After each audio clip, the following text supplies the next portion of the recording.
Hello guys, അസ്സാം വലൈക്കും. Welcome back again. ഇന്ന് എൻ്റെ കല്യാണം കഴിഞ്ഞിട്ട് അൽഹംദുലില്ലാ 8 വർഷം 8 ഇയേഴ്സ് ഞങ്ങൾ കംപ്ലീറ്റ് ആക്കി. സോ ഇതിൽ എല്ലാത്തിലും എൻ്റെ കൂടെ നിൽക്കുന്ന എൻ്റെ പാതി എൻ്റെ ഇണ. എനിക്ക് പറയാനുള്ളത് നമ്മുടെ ഇനീഷ്യൽ സ്റ്റേജിലുള്ള മാരീഡ് കപ്പിളിനോടാണ്. നിങ്ങളതായിട്ടുള്ളൊരു ട്രൂ മൊമെൻറ്റ് നിങ്ങൾ കണ്ടെത്തുക. At last the end of the day നിങ്ങളവിടെ ഹാപ്പിനെസ് കണ്ടെത്തും. സോ ഒരു തേർഡ് പേഴ്സണെ നിങ്ങളുടെ ലൈഫിൽ ഇൻവോൾവ് ചെയ്യാതിരിക്കുക. ഇൻവോൾവ് ചെയ്താൽ അവിടെ നിങ്ങളെ ഫീലിങ്സും നിങ്ങളെ ഹാപ്പിനെസ്സും നഷ്ടപ്പെടുത്തും.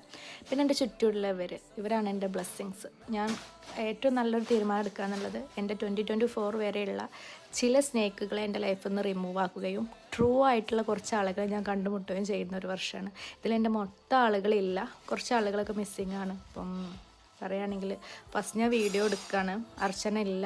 പിന്നെ അതേപോലെ എൻ്റെ സറൗണ്ടിങ്സിൽ ഇല്ലാത്ത ഒരുപാട് എൻ്റെ നല്ല സുഹൃത്തുക്കൾ, പിന്നെ എന്നെ വിഷ് ചെയ്ത അവരുടെ ഉള്ളിൽ വേറൊന്നും ഇല്ലാതെ വിഷ് ചെയ്ത ഒരുപാട് വിഷ് ചെയ്തിട്ടുണ്ട്. അതെങ്ങനെയാണെന്ന് നമുക്കറിയാം, വിഷയങ്ങൾ തന്നെ അതുണ്ടായിരുന്നു. സോ അപ്പോൾ അങ്ങനെ വിഷ് ചെയ്ത എല്ലാവർക്കും ഒരുപാട് നന്ദി. നിങ്ങളെ പ്രാർത്ഥന ഞങ്ങളെ പ്രാർത്ഥന നിങ്ങളും ഉണ്ടായിരിക്കും. നല്ലൊരു വീഡിയോയിൽ കാണാം. അസ്സലാമു അലൈക്കും. ബൈ.